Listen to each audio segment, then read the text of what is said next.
Now to California, where a federal grand jury has indicted a Chinese national for selling unauthorized COVID test kits and then lying about it with the FDA. What's going on here? William Lajeunesse looks into it. He's live in Los Angeles. What you got, William? What happened?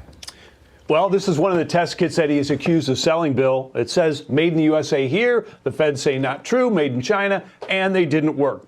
But those criminal charges don't begin to capture what really happened inside this vacant warehouse in Central California, where an illegal immigrant from China operated an unregulated underground lab. Zhao Shu, who also goes by 5 aliases, pled not guilty yesterday to lying to federal officials and mislabeling medical products.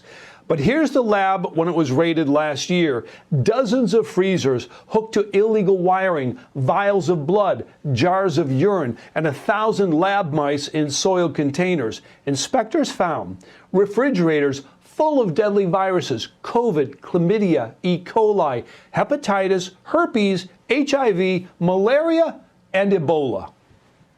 Of thousands of recalled medical test kits and around 1,000 white lab mice genetically modified to catch and carry COVID for testing purposes.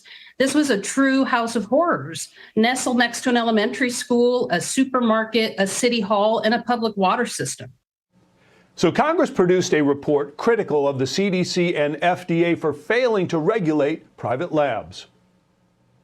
If a country was threatening us, like China, what better way to create havoc than to be able to spread through private labs all sorts of infectious diseases? It was owned by a PRC national with ties to the PRC government-controlled entities and a $330 million judgment outstanding against him for stealing U.S. intellectual property. So unanswered here, Bill, what was this guy doing with Ebola and malaria if he's only making COVID test kits, fake ones?